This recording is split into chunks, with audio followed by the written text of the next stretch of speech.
Hi hello everyone. അപ്പൊ ഇന്ന് നമ്മൾ രണ്ട് മൂവീസിനെ പറ്റിയിട്ടാണ് പറയാൻ പോകുന്നത്. രണ്ട് ലാംഗ്വേജ് ആണ്. ദി ഗോൾഡൻ ചൈൽഡ് എന്ന് പറഞ്ഞ സിനിമ കണ്ടിട്ടുണ്ടാ? ഞാൻ കണ്ടിട്ടില്ല. പക്ഷെ വേറൊരു പടം കണ്ട ചേട്ടന് മനസ്സിലാവും. യോധ എന്ന് പറഞ്ഞ സിനിമ കണ്ടിട്ടുണ്ടാ? കാണാത്ത മലയാളികൾ. അതെ, അതിന്റെ ഒരു ലൈക്ക് ഈ ദി ഗോൾഡൻ ചൈൽഡിൽ നിന്ന് എടുത്ത ഒരു കഥയാണ് യോധ എന്ന് പറഞ്ഞിട്ട് നമ്മുടെ മലയാളത്തിൽ വന്നേക്കുന്നത്. മലയാളത്തിൽ വന്നപ്പോൾ ഇച്ചിരി കൂടെ മാറ്റം വരുത്തി. ദി ഗോൾഡൻ ചൈൽഡ് എന്ന് പറയുന്ന മൂവി 1986 രണ്ട് സിനിമ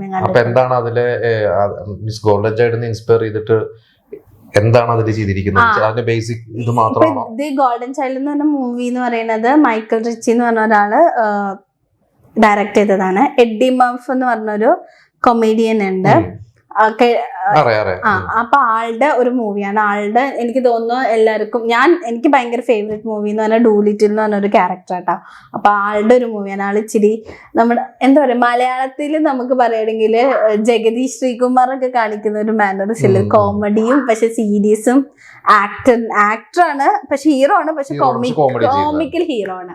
അങ്ങനെ ഒരു ക്യാരക്ടർ ചെയ്യുന്ന ഒരാളാണ്. അപ്പൊ എനിക്ക് തോന്നുന്നു മലയാളം വെച്ച് നോക്കുമ്പോ ഇതില് നമ്മുടെ ഇംഗ്ലീഷ് മൂവിൽ ഇച്ചിരി കൂടെ സൂപ്പർ നാച്ചുറൽ ആയിട്ട് കൊണ്ടുവന്നിട്ടുണ്ട്. ശരിക്കും പറഞ്ഞാൽ ആ കുട്ടിക്ക് ഇപ്പൊ നമ്മുടെ കുട്ടിയും ഈ ഹീറോയും തമ്മിലുള്ള ഒരു അല്ല, നമുക്ക് വരുന്നത് ഈ പറയുന്ന ക്യാരക്ടർ ഒരു ഡിറ്റക്റ്റീവ് ആണ്. ഹീറോ ഒരു മിസ്സിംഗ് ആയ കുട്ടികളെ കണ്ടുപിടിക്കുന്ന ഒരു ഡിറ്റക്റ്റീവും അയാളിലേക്ക് ഈ കുട്ടീനെ കാണാണ്ടാവുമ്പോ കണ്ടുപിടിക്കാൻ വേണ്ടിട്ട് ഒരാള് വരും. നമ്മുടെ ഈ പറയുന്ന അശോകനും അപ്പുക്കുട്ടന്റെ ഒക്കെ കഥ മലയാളിവൽക്കരിച്ചു. അങ്ങനെയാണ് അവര് മലയാളിവൽക്കരിച്ചത്. പക്ഷെ അശോകനും അപ്പുക്കുട്ടൻ എന്ന് പറഞ്ഞൊരു ക്യാരക്ടർ അത് വേറെ ഒരു ക്യാരക്ടർ അല്ലേ. അശോകൻ അപ്പുക്കുട്ടൻ നമ്മുടെ ലാലേട്ടന്റെ ക്യാരക്ടർ. അപ്പുക്കുട്ടൻ മറ്റേ അവരുടെ തമ്മിൽ യോധയുടെ കഥ പറയുകയാണെങ്കിൽ നാട്ടും പുറത്ത് നിന്ന് നടക്കുന്ന രണ്ട് കസിൻസ്, അവരുടെ മത്സരങ്ങളും അവർ തമ്മിലുള്ള ഈഗോയും പ്രശ്നങ്ങളും, അവസാനം ഇവിടുന്ന് വീട്ടുകാരൊക്കെ കൂടിയിട്ട് നേപ്പാളിലേക്ക് പറഞ്ഞയക്കുന്നതും അമ്മാവന്റെ അടുത്ത് പറഞ്ഞയച്ചു വല്ല ജോലി എടുത്ത് ജീവിക്കട്ടെ എന്ന് പറഞ്ഞയച്ച് ഒരു കുട്ടി കൂടെ കൂടുന്നതാണ് ശരിക്കും. അതായത് ഒരു കുട്ടി കൂടെ കൂടുന്നതും പിന്നെ അപ്പോഴേക്കും അപ്പുക്കുട്ടൻ ആൾ മാറട്ടെന്ന അതൊന്നും ഗോൾഡൻ ചൈൽഡിൽ ഉണ്ടാവില്ലല്ലോ അല്ലെ. അപ്പുക്കുട്ടന്റെ ക്യാരക്ടർ ഒന്നുമില്ല. അതിൽ ഈ പറഞ്ഞ ഹീറോയും കുട്ടി മാത്രമേ ഉള്ളൂ. ഞാൻ ഇതിനു മുമ്പ് എവിടെയോ ഇത് ഞാൻ ഒരു ഇംഗ്ലീഷ് മൂവിയിൽ നിന്ന് ഇൻസ്പയർ ചെയ്തിട്ടാണ് യോധ വേറെ ഏതോ ഒരു രണ്ട് മൂവിയിലെ ചില ഭാഗങ്ങൾ എടുത്തിട്ടുണ്ട് എന്ന് കേട്ടിട്ടുണ്ട്. പക്ഷെ ഇവിടെ മലയാളി വലിക്കരിച്ച് ശരിക്കും പറഞ്ഞു കഴിഞ്ഞാൽ വേറെ തരത്തിലാക്കി. ഇപ്പൊ കഥ വെച്ച് നോക്കുമ്പോ എനിക്ക് തോന്നുന്നു ഇച്ചിരി സീരിയസ് ആയിട്ട് ഇവര് ട്രീറ്റ് ചെയ്യാൻ ഉദ്ദേശിച്ച ഒരു കഥയാണിത്. ഒരു ഡിറ്റക്റ്റീവ് ആയിട്ട് ഒരു ത്രില്ലർ ആയിട്ട് ട്രീറ്റ് ചെയ്യണം എന്ന് വിചാരിച്ച കഥ. എഡ്ഡി മർഫ് എന്ന് പറയുന്ന ഒരു ആക്ടർ വന്നപ്പോ അത് കോമിക്കായി. ഇപ്പൊ നമുക്ക് എക്സാമ്പിൾ പറയുകയാണെങ്കിൽ ഇപ്പൊ ജഗദീഷ് ശ്രീകുമാർ എന്ന് പറഞ്ഞാൽ നമുക്ക് എപ്പോഴും കോമഡിയാണ്. പക്ഷെ ആള് വില്ലൻ റോള് ചെയ്യണമെങ്കിലും പുള്ളി ഒരു മൂവിയിലോട്ട് വരുമ്പോ അത് കോമിക് ആവുമ്പോ പുള്ളി വരുമ്പോ അത് ഓട്ടോമാറ്റിക്കായിട്ട് കോമഡിയിലോട്ട് മാറ്റൊരു സീന്. അങ്ങനെ ഒരുപാട് സീൻസ് നമ്മുടെ മലയാളത്തിൽ ഉണ്ടായിട്ട്. അതേപോലെ ഈ പറയുന്ന എഡ്ഡി മർഫ് ഒരു കൊമേഡിയൻ ആയതുകൊണ്ട് ആള് വന്നപ്പോ ആ ഒരു മൂവി ഇച്ചിരി കൂടി കോമിക്കലായി മാറി, സീരിയസ് ആയിട്ട് ട്രീറ്റ് ചെയ്യേണ്ടത്. പിന്നെ എനിക്ക് തോന്നുന്നു കോമൺ ആയിട്ട് ആ കുട്ടിയും വില്ലനും, കുട്ടീനെ കൊല്ലാൻ നോക്കുന്ന വില്ലനും ഇതേപോലെ സൂപ്പർ നാച്ചുറൽ പവർ ഒക്കെ ഉള്ള ഒരു കുട്ടിയാണ്. പക്ഷെ അതിൽ ഇച്ചിരി കൂടെ സൂപ്പർ നാച്ചുറൽ പവർ കാണിക്കുന്നുണ്ട്. ഇപ്പൊ നമ്മുടെ യോധയില് ഒരു ചെറിയ ഭാഗല്ലേ കാണിക്കുന്നു. യോധയില് പിന്നെ ആ കുട്ടിക്ക് പറയുന്ന മറ്റേ ഒരു ഗ്ലാസ് നീക്കുന്നത്, പക്ഷെ അത് എവിഡന്റ് അല്ല.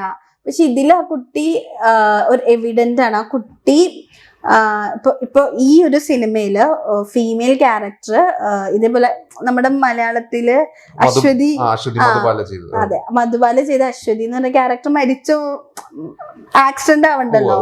പക്ഷെ അത് മരിക്കുന്നതോ അവരെ ട്രീറ്റ് ചെയ്യുന്നത് ആരാണ്? ശരിക്കും അവരെ ട്രീറ്റ് ചെയ്യുന്നത് ആ സിനിമയിൽ ആരായിരുന്നു? ഇവരുടെ ഈ കുട്ടിയുമായി ബന്ധപ്പെട്ടിട്ടുള്ള ടീമല്ലേ. അവര് ശരിക്കൊരു മെഡിസിനൽ ട്രീറ്റ് അല്ലേ കൊടുക്കുന്നത്. പക്ഷെ ഈ ഒരു മൂവിയിലോട്ട് വരുമ്പോ ആ കുട്ടിയാണ് ഹീലിംഗ് പവർ ഉള്ള ഒരു കുട്ടിയാണ്. അങ്ങനത്തെ ഒരു രീതിയിലായി. അപ്പോ ഇപ്പൊ മധുബാലയും മോഹൻലാലും തമ്മിലുള്ള ഒരു റിലേഷൻഷിപ്പ് കാണിക്കാൻ വേണ്ടിയിട്ട് മോഹൻലാലിന് മധുബാലനും കൂടെ മരിച്ചപ്പോ ഒരു റിവെഞ്ച് പ്ലാൻ പോലെ ആയിരുന്നു. പക്ഷെ ഇവിടെയും ആ ഒരു ത്രെഡ് ഉണ്ട് കേട്ടോ. അല്ല, കാഴ്ച പോകുന്നതല്ല, ഹീറോയിന് മരിക്കുന്ന ഒരു സിറ്റുവേഷൻ വെത്തും. ലൈക്ക് ഫാറ്റൽ ആക്സിഡന്റ് ഉണ്ടാവും ഹീറോയിന്, ഈ വില്ലന്മാരെ ഹീറോയിന്. അപ്പൊ അതും കൂടെ ആവുമ്പോ ഈ ഹീറോക്ക് ആ കുട്ടീനെ രക്ഷിച്ചാലാണ് ഹീറോയിൻ രക്ഷപ്പെടുള്ളൂ. അപ്പൊ ഒരു ഇച്ചിരി കൂടി പേഴ്സണൽ ടച്ച്, അങ്ങനെയാണ് ഇതിൽ പേഴ്സണൽ ടച്ച് വേണ്ടിയിരുന്നത്. പിന്നെ എനിക്ക് തോന്നിയത് നമ്മ ഒബ്വിയസ്ലി ഒരു ഇംഗ്ലീഷ് ഇല്ല. പക്ഷെ എനിക്ക് തോന്നുന്നു അപ്പുക്കുട്ടന്റെ എസെൻസ് വന്നിരിക്കുന്നത് എഡ്ഡി മർഫിനാണ്. ഇപ്പൊ എഡ്ഡി മർഫിന് ഈ ഒരു മൂവിയിൽ വ്യത്യാസം എന്ന് വെച്ചാൽ ഇതിലൊരു എലമെന്റ് ഉണ്ട്. ഇപ്പൊ സൂപ്പർ നാച്ചുറൽ എന്ന് പറഞ്ഞില്ലേ, ഇവര് മറ്റേ വില്ലനെ കൊല്ലണമെങ്കിൽ മോഹൻലാൽ യൂസ് ചെയ്യുന്നത് മാർഷൽ ആർട്സ്. ആ ഒരു അശോക് എന്ന് പറഞ്ഞ ക്യാരക്ടറിന് മാർഷൽ ആർട്സ് പഠിപ്പിച്ചിട്ടാണ്. പക്ഷെ ഈ നമ്മുടെ ഇംഗ്ലീഷ് മൂവിയില് ദി ഗോൾഡൻ ചൈൽഡ് എന്ന് പറഞ്ഞ മൂവിയില് ഈ വില്ലനെ കൊല്ലാൻ വേണ്ടിയിട്ടും അല്ലെങ്കിൽ കുട്ടീനെ കൊല്ലാൻ വേണ്ടിയിട്ടും ഒരു ഡാഗർ ഉണ്ട്, ഒരു കത്തി ഉണ്ട്. ആ കത്തി വെച്ചിട്ടാണ് ഇവരെ കൊല്ലാൻ പറ്റുള്ളൂ. അപ്പോൾ വില്ലനും ആ കത്തി വേണം, നായകനും ആ കത്തി വേണം. അപ്പൊ നായകൻ ആ കത്തി എടുക്കാൻ വേണ്ടിയിട്ട് ഒരുപാട് കടമ്പയിലൂടെ കടക്കണം. അപ്പൊ അതൊക്കെ കുറച്ചും കൂടി കോമിക്കായിട്ട് കാണിച്ചേക്കുന്നത്. എനിക്ക് ഇപ്പൊ അപ്പുക്കുട്ടന്റെ ക്യാരക്ടർ ഇപ്പൊ മോഹൻലാലും ജഗദീഷ് ശ്രീകുമാറും കോംബോയും കൂടി ചെയ്തിട്ടാണ് മലയാളത്തിൽ വന്നെങ്കിൽ ഇത് രണ്ടും കൂടി മിക്സ് ചെയ്തൊരു അവസ്ഥയിലാണ് നമുക്ക് ഇംഗ്ലീഷ് കാണാൻ പറ്റുന്നത്. പിന്നെ എനിക്ക് തോന്നുന്നു യോധയുടെ വേറെ വിശേഷം എന്താ, ഇപ്പൊ 1990 അതും ഒരു ഓണക്കാലമാണ്. സെപ്റ്റംബർ അന്ന് 92 സെപ്റ്റംബർ 2 എന്താണ് യോധ റിലീസ്. എത്ര വർഷമായപ്പോ 33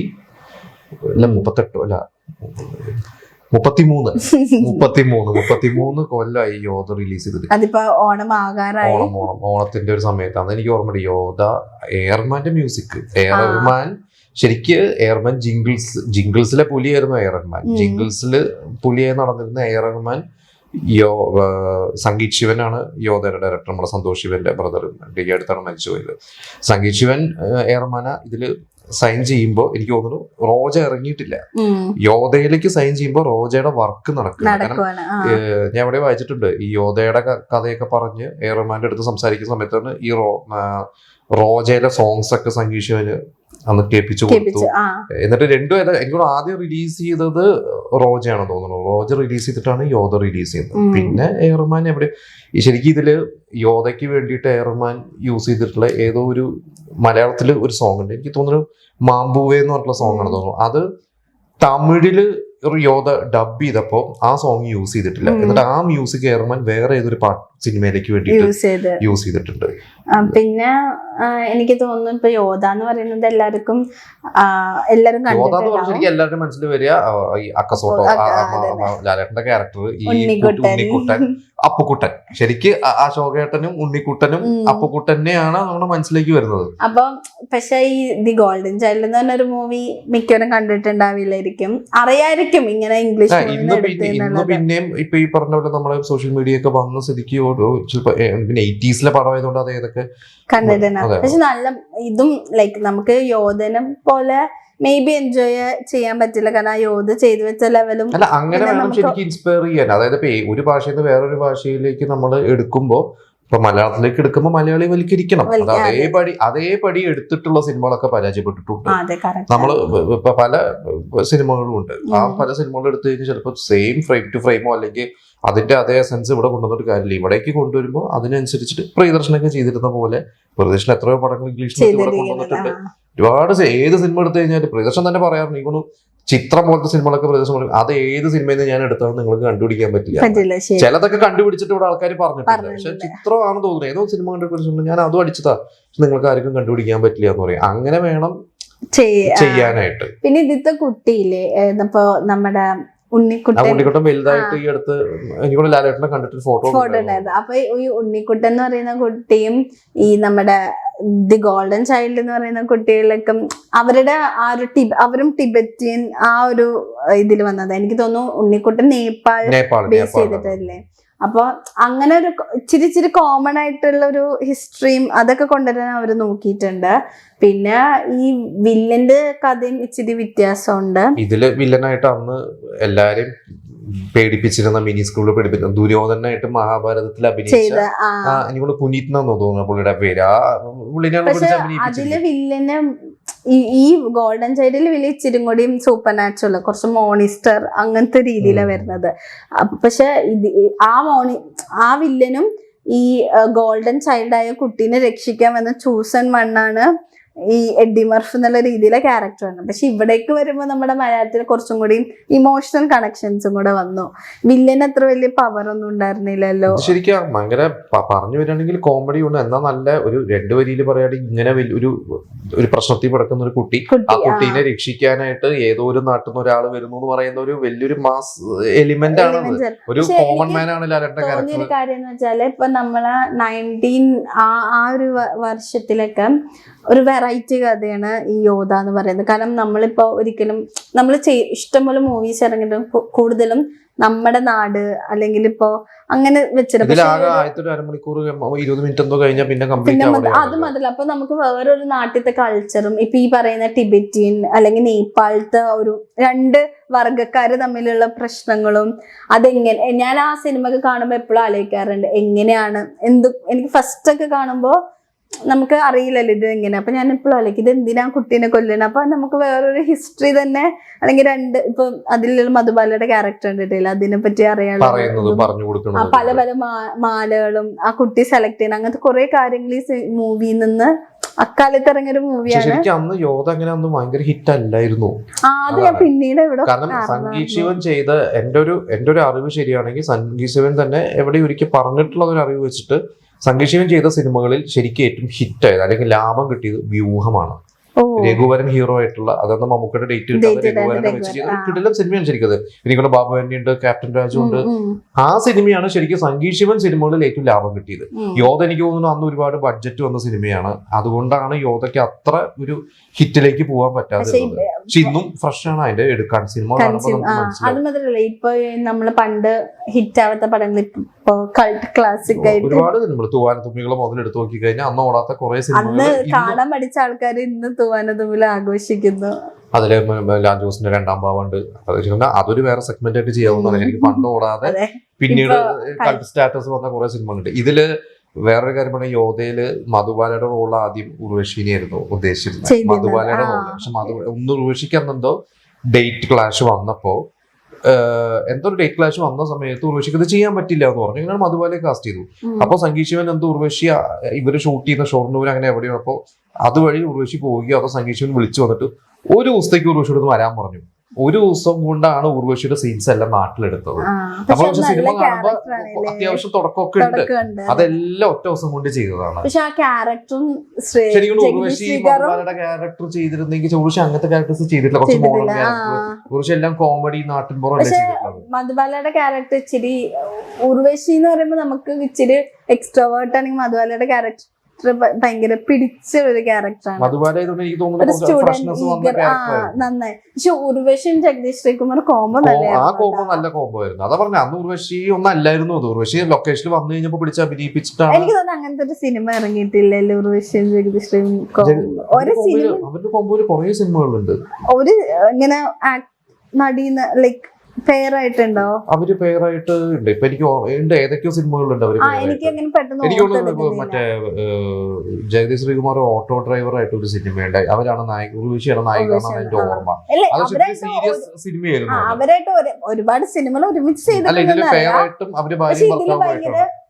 പൊന്നാരം എന്നാണ് തോന്നുന്നു സിനിമ. എനിക്ക് കറക്റ്റ് ഓർമ്മ കിട്ടുന്നില്ല. അവര് ഓട്ടോ ഡ്രൈവർ ആയിട്ടാണ്. ഇതില് ഭയങ്കര കോമിക് ആയിട്ടുള്ള അത് നല്ല വർക്ക് ചെയ്തിട്ടുണ്ട്. അപ്പൊ എന്തായാലും ഗോൾഡൻ ചൈൽഡ് ഞാൻ കണ്ടിട്ടില്ല. ഞാൻ അധികം അങ്ങനെ പുറത്തുള്ള സിനിമകൾ കുറവാണ്. പഴയ സിനിമകൾ പിന്നെ കണ്ടിട്ടില്ല. ശരിക്കും ആഗ്രഹിക്കുന്നവരൊരു സിനിമേനെ വിലയിരുത്താൻ ആഗ്രഹിക്കുന്നവർക്ക് ഒരു ഇതായിരിക്കും ലൈക്ക് കമ്പയർ ചെയ്യാൻ പറ്റും 2 മൂവി. അപ്പൊ ഗോൾഡൻ ചൈൽഡ് കാണാത്തവരൊക്കെ കാണണം. നിങ്ങൾക്കും ഇതേപോലെ കോമൺ ആയിട്ട് കുറെ എന്തെങ്കിലുമൊക്കെ വേറെ സിനിമകൾ തോന്നിയിട്ടുണ്ടെങ്കിൽ ഗോൾഡൻ ചൈൽഡും ഇതും തമ്മിലുള്ള ഒരു കമ്പാരിസൺ. ഇനിയിപ്പോ അതുപോലെ നമുക്ക് ഇനി വേറെ സിനിമകളായിട്ടും നമുക്ക് ചെയ്യാം.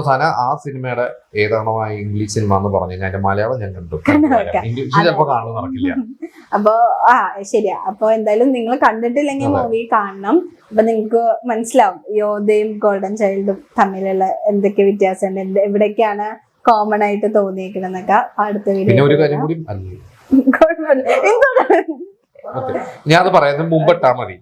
പിന്നെ നമ്മൾ നേരത്തെ പറഞ്ഞ പോലെ യോധ അന്ന് അത്ര ഓടിയില്ല എന്ന് പറഞ്ഞു. ശരിക്കും ആ ഓണം സീസണിൽ മോഹൻലാലിന് 2 സിനിമകൾ ഉണ്ടായിരുന്നു. യോധ ഉണ്ടായിരുന്നു, അദ്വൈതം ഉണ്ടായിരുന്നു.